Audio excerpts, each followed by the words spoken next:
Good morning. I'm showing, this is weird being up here because people are actually like behind you. It's off the bend. So we're at about 9:32, 9:33, so I think we can go ahead and get started. Thank you everybody for making it to the class this morning. Before we get started, I'm going to ask Robert to start us off with an opening prayer just to kind of set our minds straight, and then we'll go from there. So, Robert. Let's bow together. Father, we thank you for a new day, the beginning of a new week. Thank you that we're able to be together now, study from your word. Grateful, Father, for Christian fellowship and for the ability that we have and the health that we have to be together today. We ask your blessings on our study, and we're so thankful for Steve, for Clay, their leadership in this topic of encouragement. We thank you for the example of Barnabas and the challenge that he gives to each of us to seek to speak into others' lives in ways that will edify and encourage and settle in the faith. Father, we ask your blessings on our study. We ask your blessings on every person who is not here this morning for various reasons. We're mindful of some who stay at home due to health risks and of others who are unable to get out because of difficulties they're currently experiencing. Please bless them all. Bless us as a church family to draw closer to you. In Jesus' name, amen. Good. Thank you, Robert. All right, so before we get started on this week's lesson, I wanted to do just a little bit of recap from last week. So last week, Clay introduced the course, the study for this quarter, for this session, and the topic is the Barnabas factor. We talked about what is the Barnabas factor, right? What are we actually talking about? What are we going to be studying about? What are we going to be learning about? So just a quick recap on the Barnabas factor. The Barnabas factor, it's recognizing the importance of encouragement in human development and utilizing its power to advance spiritual aims. So the Barnabas factor, Barnabas being the son of encouragement like we talked about, it's all about encouraging, developing people, and developing them spiritually within the context of, the Christian life. We talked about throughout the course, is kind of divided up into three areas, right? The attitude of the encourager, that's the first 4 weeks. The anatomy of an encourager, that's the next 5 weeks. And then the last 4 weeks is the activity of the encourager. So we're in the attitude, the second week of the attitude section. And last week, of course, we talked about the first chapter being encouragement as a biblical ministry, right? So we looked at who is Barnabas, where was he from, where did he live, what did he do? We had examples of biblical cases where Barnabas, acted out as an encourager, and we talked about those things. So that's kind of a look back at like last week. So this week, week 2, the chapter is entitled The Power of Courage. Courage is not the absence of fear, but rather the judgment that someone else is more important than fear. That was Ambrose Redmoon. Redmoon. This was a interesting, challenging, and enlightening chapter for me to study on courage. I'll explain that a little bit more later on. You'll see why I say that. I, like a lot of people, struggle sometimes with courage as a Christian and in my Christian life. So to start off the class today, we're going to look at 2 Timothy chapter 1, verse 7. Paul writes, God has not given us a spirit of fear, but of power and love and of a sound mind. So this all has to do with the fact that as Christians, we should have courage, right? We shouldn't live in fear. There are a lot of challenges in this world. A lot of the things and a lot of the behaviors that we see in society for people that don't have the knowledge of the gospel or don't live as Christians, haven't accepted the truth, they don't have what we have, right? We have that love and that sound mind. So we should be able to live courageous lives and face all the challenges in the world without being fearful of it, unlike those outside of the church. You see it all around us where they struggle, right? What do I do? What's the right thing to do? Do I say anything? It's just not as easy to get through life. So we have something that really helps us out, and Paul makes that point in 2 Timothy. So courage versus recklessness. So the writer starts off by saying, let's understand what courage is, right? And let's understand the difference between courage, fearlessness, and recklessness. So when you think of fearlessness, lack of fear, or recklessness, you think of thrill seekers, right? Maybe skydivers. What's the guys that climb the rocks, the free climbing without the ropes, right? And they're half a mile up in the air on a ledge and they sleep there overnight. And all these other things, right? That's not what we're talking about when we talk about courage. Courage is not the total lack of fear, right? Recklessness, people with lack of fear,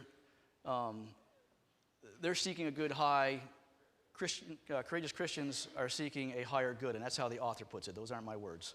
So that's a good distinction to make. So when we talk about courage versus recklessness, courage, it says, is the inner capacity that enables a person to move ahead toward meaningful goals and objectives in life, the stamina to continue on course despite potentially debilitating fears. So it's not lack of fear, it's not recklessness, it's being able to move forward and continue on in spite of the fear, right? Even though the fear is there, we work past it and work beyond it. So that was a good point he made, and just kind of drawing that distinction between courage versus recklessness. What are some examples? And I'm going to, as Clay did and as everybody does, we're going to ask for some discussion here whenever you guys have a point or a question. But what are some of the examples? The book gives some examples of courageous men and women in the Bible, right? So he mentions entering into Canaan, where Moses charged Joshua and the Israelites. In Deuteronomy chapter 31, verse 6, be strong and of good courage. Do not fear nor be afraid of them, for the Lord your God, he is the one who goes with you. He will not leave you nor forsake you. Another example they give is, of course, Daniel, right? Daniel was faced with all kinds of challenges and adversity, and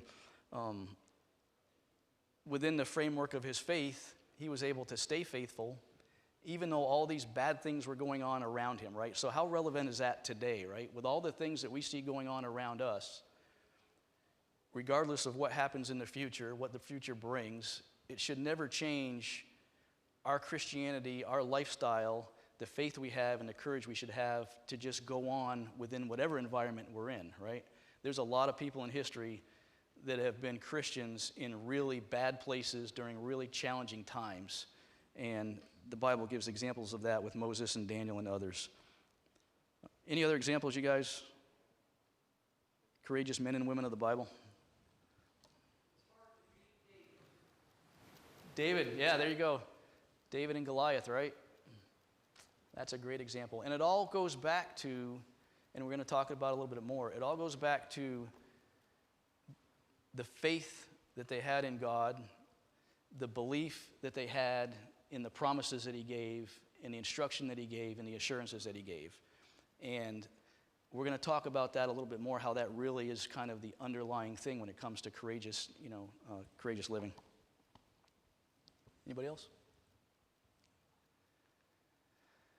All right, and then another point I want to talk about is courage is a divine resource for all people. So courage, we want to make sure we understand that courage is not just for the prophets, right? It's not just for the biblical characters. It's not just for those in the military, on the beaches of Normandy. Those are all courageous people, those that fight battles.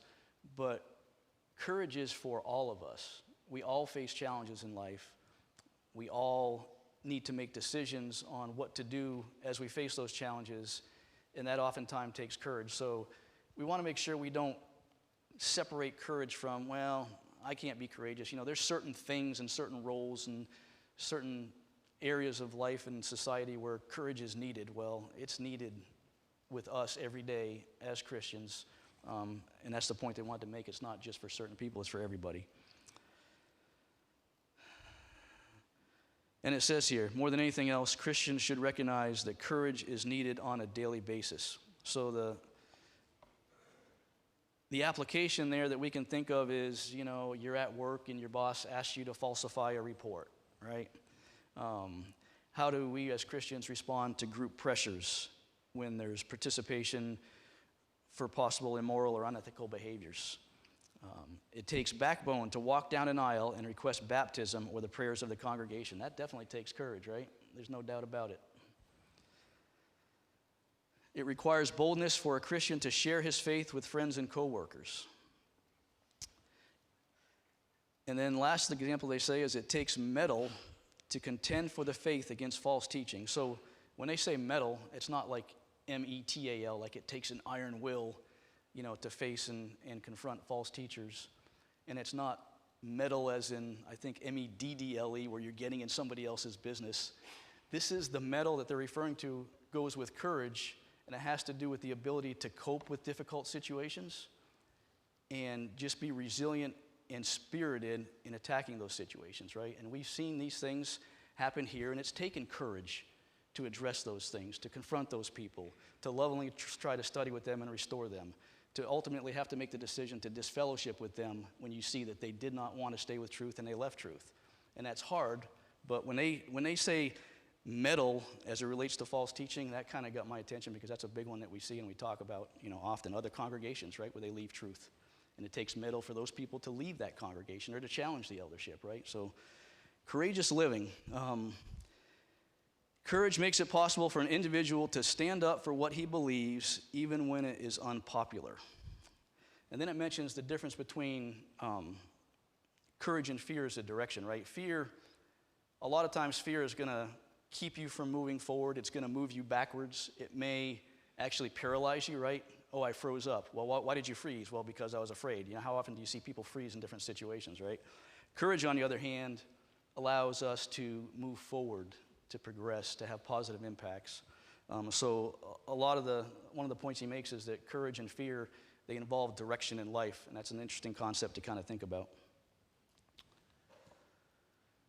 So we're going to look at courage and fear and how the author here suggests that courage and fear are based on three things. They're based on one's attitudes, one's beliefs, and one's expectations.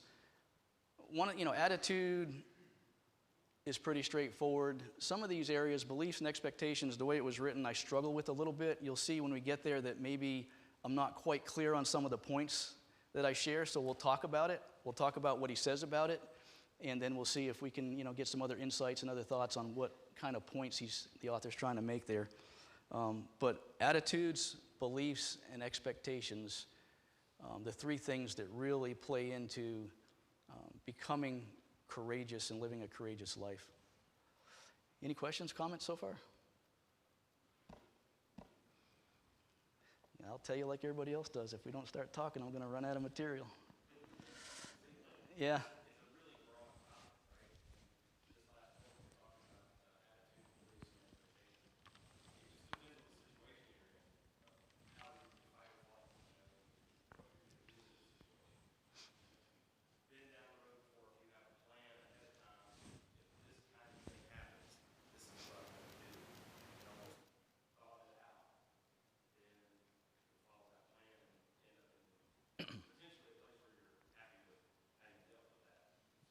Yeah. Yeah. No, and that's totally, and that's the whole, as we get further, you'll see, that's really the crux of this is you've got to have the attitudes, beliefs, and expectations worked out ahead of time. That's definitely going to help. But even then, as we'll see, it's not going to be perfect, right? It's not 100%. You can't always be courageous. For whatever reason, no matter how well you prepare, there's going to be something with some situation that's probably going to play into not going or doing or saying or acting the way you would have liked to. And then you look back and say, I missed an opportunity, right? And we're going to talk about that too. A little bit more, but good. Yeah, great point. Any other thoughts? All right, let's see what we got next. So attitudes. Attitudes was a very short section. He only gave 2 paragraphs, so I figured I would just read it and then we'd kind of talk about it. So in terms of attitudes, he says there are 2 ways to handle life's difficulties: the easy way of shortcuts and compromises, or the courageous way of conviction and perseverance. How one chooses to respond to adversity can usually be traced back to attitude. A fearful person looks at the problems until they seem insurmountable. A courageous person looks at the possibilities until they seem reachable. Courage and fear are a matter of focus. So I mentioned early on that this was a little challenging for me. So when it comes to attitudes and conviction and courage and acting, saying, and doing things when I know I should, I struggle with that because the way I was raised in a family where everybody lives their own lives. You don't say anything about anybody, regardless of what it is. We don't want to have any conflict. Let's just love and everything's good.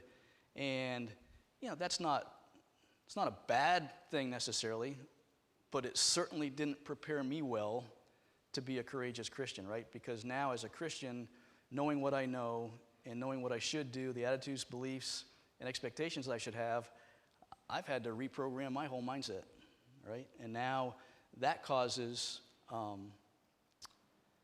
oftentimes conflicts within the family and with friends, right? It's like, you used to be like this and now you're like this. I said, yeah, well, I've learned, right? And that has a lot to do with what we're going to get into with the beliefs and convictions and how courage kind of rides on top of your beliefs. If you don't have the right belief system, you really can't be courageous.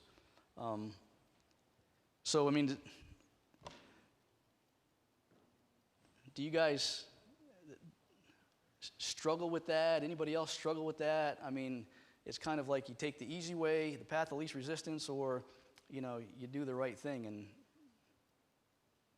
like Eric said, do we always do the right thing, or do we sometimes just say, nah, I'm not going to get into it. Let's take the easy way and let's not deal with it. Any thoughts on that, where you guys have had experiences with? Yeah.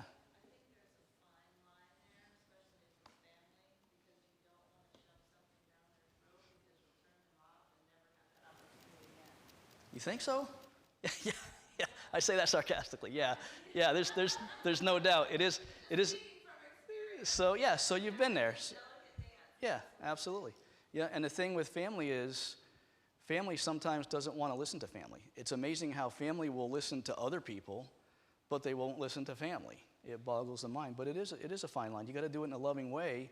But how many times I've been sitting at a family gathering and people start talking about things. And, I was up north visiting family a while back, and one of my aunts, I call them aunts from the north, we started talking about church, and our family was Catholic, right? We had a Catholic matriarch, my grandmother. I've got 70 or 80 cousins, and they're all Catholic or were Catholic and left Catholicism. But there was a conversation that I had with an aunt, and she started talking about other religions, and, well, God loves everybody, and, it's all good. And I kind of paused, and I said, well, that's an interesting thought, but that's an opinion. That's not what the Bible says about it. I said, honestly, it's not. And I could have just kind of said, yeah, gotcha. Let's finish eating. Let's, the nice cookout. Let's not get into it. But I felt like I had to say something because it was just so far off, but it wasn't done aggressively or in a bad way. I just, responded the best way I could at the time. And courage, as it said, being courageous isn't always going to be popular, right? We know that for a fact. Any other comments or experiences you guys want to share?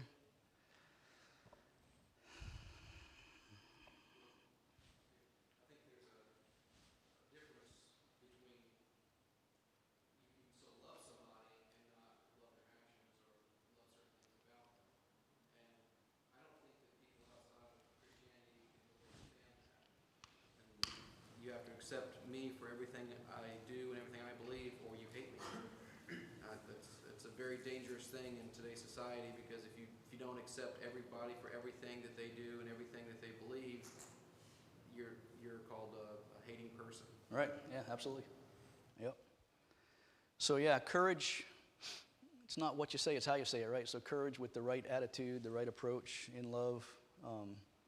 So courage doesn't necessarily mean going up and beating somebody over the head with a baseball bat, right?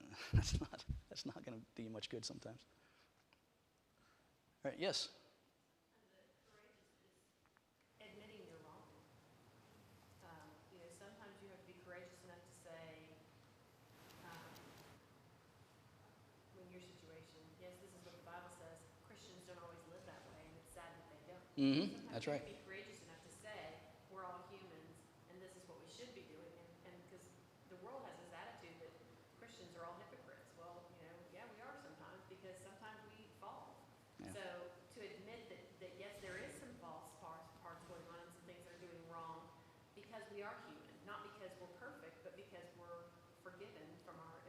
Yeah, you get that a lot. Oh, you're perfect, I guess, right? No, that's not what we're saying. It's not the perfect way of living. All right, good. Let me see what else he says. There's some other good points he makes in attitudes before I go on. Attitudes dramatically influence performance. That's true, right? Bad attitude, you're not going to perform well.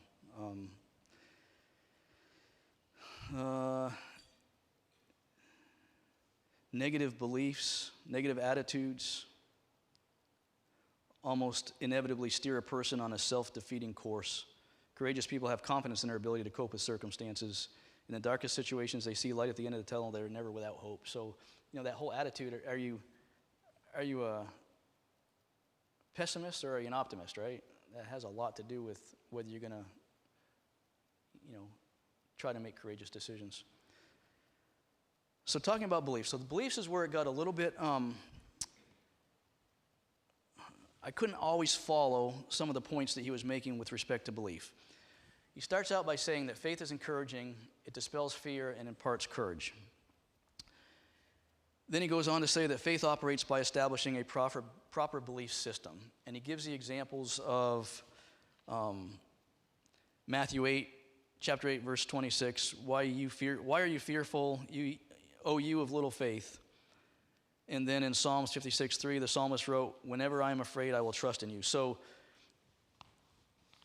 having faith, understanding our beliefs, having faith, the author says faith just enhances courage. And I guess I get that. Obviously, it kind of makes sense.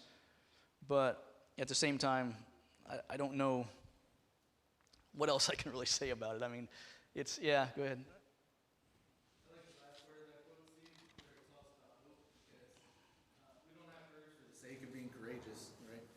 We have courage because we expect to be rewarded for having courage. And that's the hope that we have, the anchor of the way that we live our lives, right? Not just in conversations, or I think about Noah and how he spent like decades being ridiculed by society. But he expected to be rewarded by God for his behavior. Mm-hmm. That was the anchor of his courage, I think. So that hope, and I think faith enhances courage by being our connection to that hope. So we have faith in the hope of our reward, and that's how faith enhances courage. Yeah, and that's talked about a little bit under that whole expectations thing, right? If we set the right expectation, that expectation is positive, it's hopeful, it has a good outcome, and we need to understand that, early on. So yeah, good comments.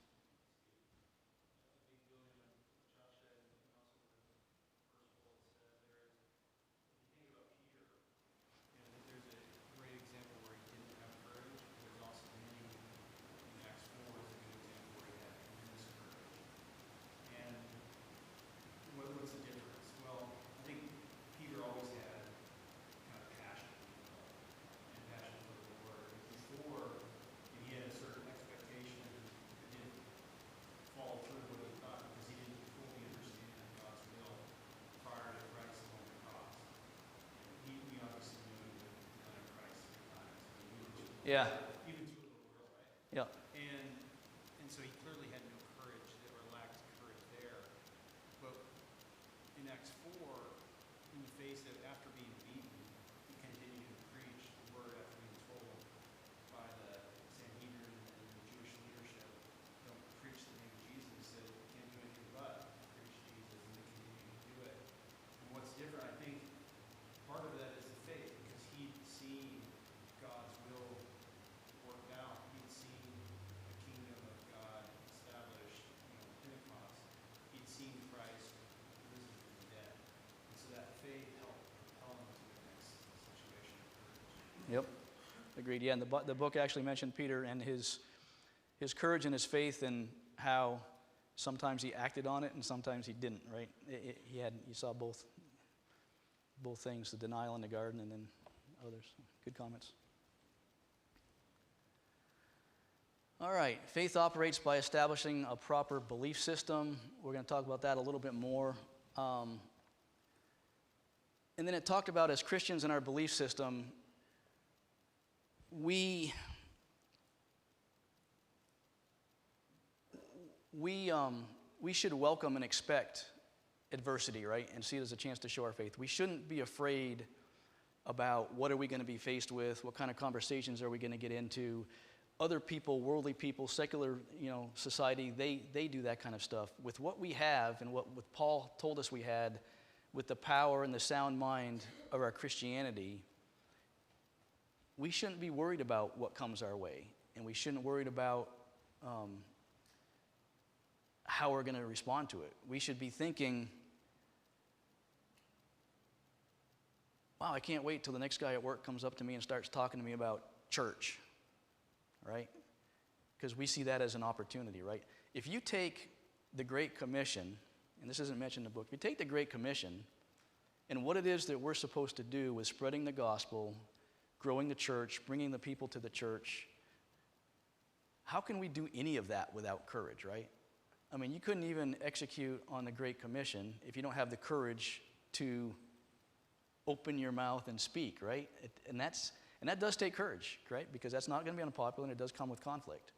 But we shouldn't worry about those. We should kind of anticipate those opportunities and see them as an opportunity and be ready to act on them. And it all plays into these three things: attitudes, beliefs, and expectations.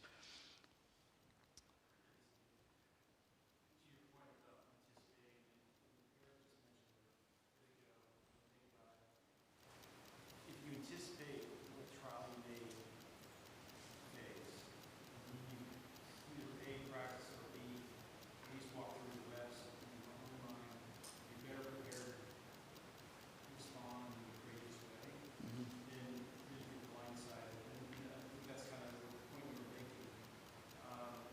And it makes me think of the submarine. So I was on a submarine, two different submarines, and there you take a whole bunch of high school kids and young adults who are basically in harm's way.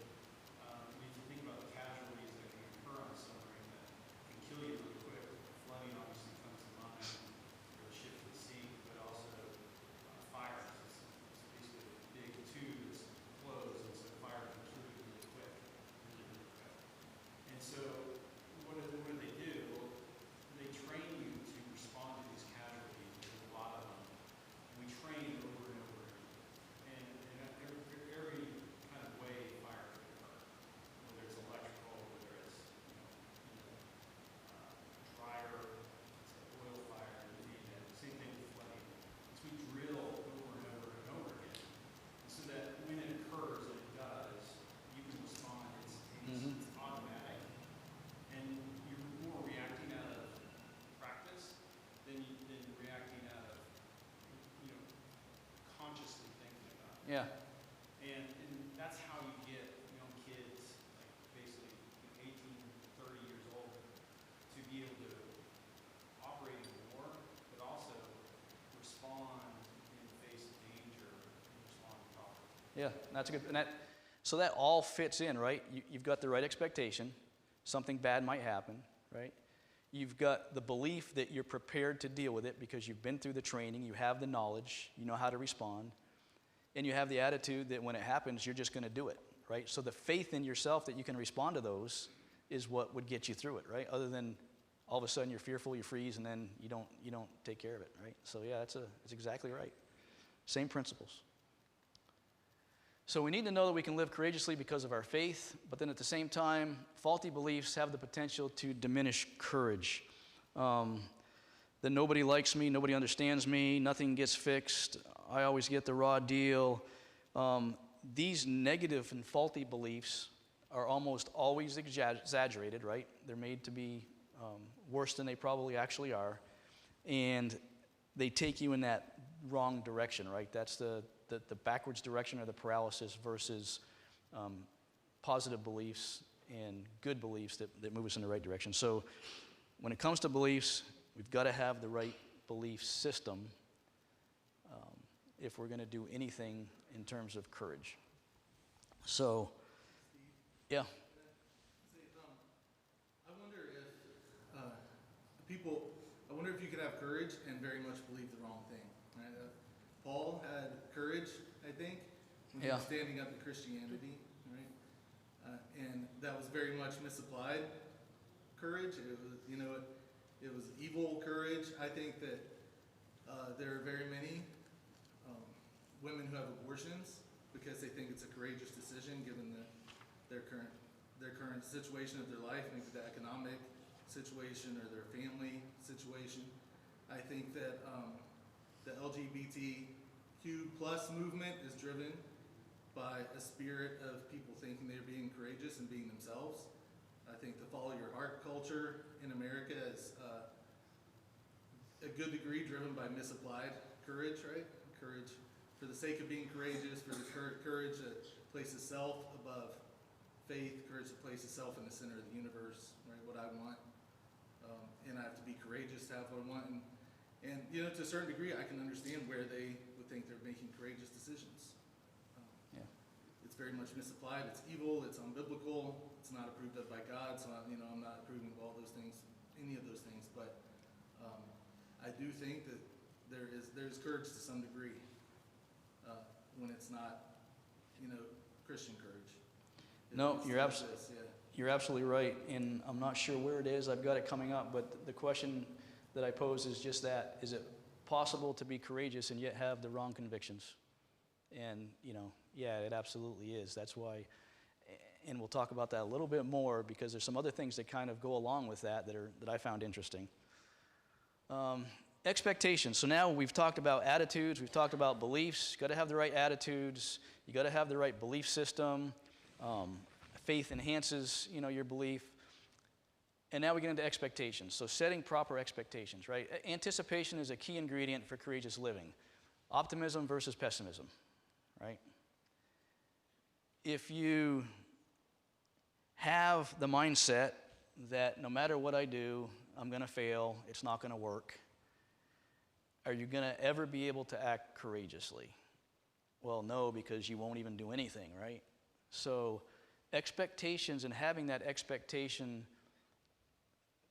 optimistic, positive outcomes, positive impacts, being hopeful, you have to have that mindset if you're going to live courageously. If you let that slip at all, your courage is going to slip with it, right?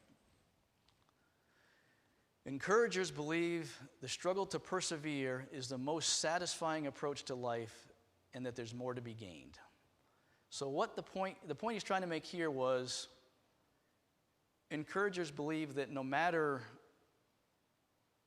as Christians, how much we feel like we're going to be persecuted, no matter how much we're questioned, no matter how much conflict comes with it, in the end, because there's that higher good that we talked about, encouragers like Barnabas believed that there's just more to gain from this way of life in terms of being courageous.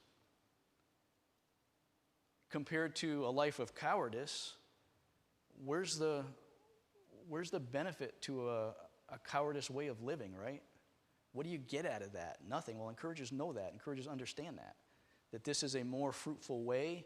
It helps us grow spiritually. It helps others grow spiritually.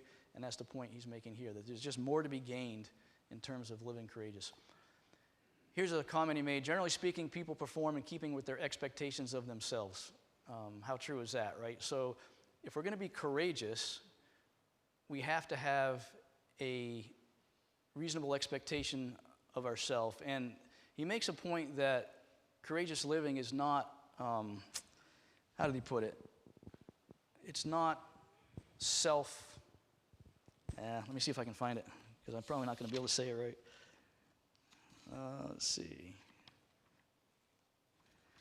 It has to do with the comparison between self-satisfaction and self-acceptance, right? So we have to be able to self-accept. We have to be able to accept ourselves. We have to be able to have positive expectations about what we're doing. We have to have a good opinion of ourselves in a good way, a virtuous way, because our actions and our performance and what we do is directly related to the expectations we have of ourselves. I don't think I can get the message of the Bible across to a coworker, so I'm not going to ask him if he'd like to talk about it or study about it. I don't think I can do that. I don't think I can get up in front of a congregation and say a prayer because it's not going to come out right. I'm going to forget what I was going to say, which you always do anyway, so don't worry about that, right? That just happens. Same thing with this class. You prepare for a class and it doesn't go the way that you always plan on it going, right? So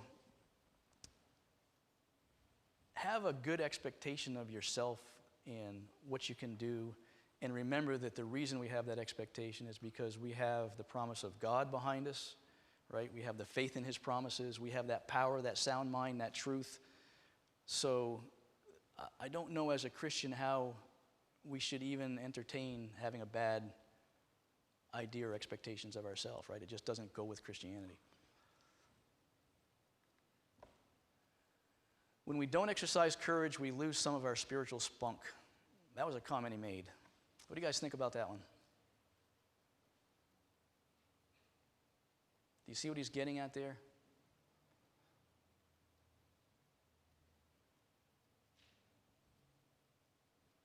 I don't know how much spiritual spunk I had as a Catholic going to church every Sunday, sitting in a pew for an hour, and then leaving and going about my life for the rest of the week, right? I don't know how much spunk I'd have if I had the same approach, understanding and being part of the true church, right? Not getting out and doing the work of the church, not engaging, not talking about the church, right? I just don't. I think it's a true statement. I mean, I think if we don't live courageously and you just kind of go along day to day, not standing up for your convictions, not standing up for God's word, not reaching out to other people to bring them to the truth. I think the Bible talks about zeal, right? Early Christians, when I was first baptized, I had zeal, man. I had it all. I knew, I get it. It all makes sense. It's perfect. Catholicism, everything else. No, I get it. There's that zeal, and hey, you got zeal, you got fire. You want to teach this class? You want to teach the kids? You want to do it? Yeah, sure. Well, then you can't explain it, but unfortunately, I think it fades, right? It does naturally fade over time. So we have to consciously make a decision to live courageously and try to keep that zeal. Yes, comment. I believe it was Eleanor Roosevelt who made the statement that we should do one thing every day that scares us. And I don't think that was bungee jumping. I think that's what you're talking about. That was another one I forgot. I'm glad you mentioned that. Yeah, bungee spiritual jumping. spunk. Yep. Stretching ourselves, getting out of our comfort zone, doing the uncomfortable. Yeah, and, absolutely. I think that's what God expects us to do. I think it's one of the most important lessons we teach our children. And I think that's probably one of the greatest examples I can set is to show true courage in my spirituality. Absolutely, yep. All right, very good, thank you. Let me see if we can get through the rest of these. Acting fearlessly or courageously is spiritually energizing. There's no doubt about that. Then the book gets into the partners of courage. So I think the author's trying to say that courage alone is not enough. And this is another one of those areas that I kind of struggled with, right? Is it possible, Josh, as you said, to have courage and conviction yet be wrong? Biblical values understood and accepted result in courageous actions. So let me go through all these. Courage is the partner of the conscious. So I think this whole section talked about, and I think what he's trying to get at is you can't just have courage. You have to have the right belief system, which we do. We're founded in truth, right? We understand that. We have convictions around that. And we can have convictions because we know it's truth. We believe it's God's word, and we have that hope, and we understand that. But then he also says that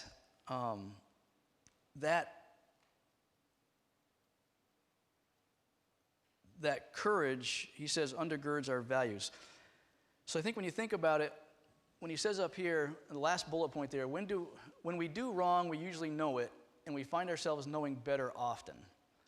If we find ourselves knowing better often, it's probably due to lack of courage to support our convictions. So I guess what he's trying to get at here is we have the right belief system, we have the right attitude, we have courage, but yet there's also this subconscious thing going on where if we have all those things, why do we still not be courageous, right? Why do we not make those right decisions? And we also have situations where you have circumstances where there's multiple value sets involved, there's multiple opinions, there's multiple responses that could be had, there's multiple directions the conversation could go. But at the very bottom, what we choose to do and the way we're able to act courageously is because we're acting on what we know is right, right? If you don't act on something, it's probably because you know it's not right or it's not what you believe in. So you can't support anything or be courageous and have an opinion about something if you know it's not right, I guess is what he's trying to say, right? I don't know. This one, like I said, this one got a little bit squirrely for me. By affirming positive attitudes, beliefs, expectations, people are more likely to act in keeping with their consciousness. So our conscious is, I guess, is that deeply rooted faith and belief system that we have. He mentions Jesus, of course, the ultimate example of courageous living, pursuing his dreams. He refused to be deterred by obstacles or opposition, even when threatened or faced with death. He's the encouraging model of how life can be lived at its very best. So in closing, courage is the heart and soul of encouragement. So this was a big, like I said, this is a big chapter for me. It really opened my eyes.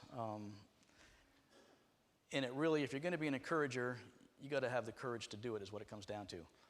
And then lastly, in order to get to that point of courage, you're not going to get there. Courage is not just something, hey, I'm going to display courage, right? You can say that, but the point of this chapter is what's behind it is overcoming bad attitudes, overcoming mistaken beliefs, having the right belief system, dispelling negative expectations, having positive expectations. And if you do those three things, you work on those three things, he says we can start living courageously as Christians. That's all I have, so thank you very much. Unless anybody has any comments or questions, I think we've got one bell left. All right, thanks. Perfect. Thank you.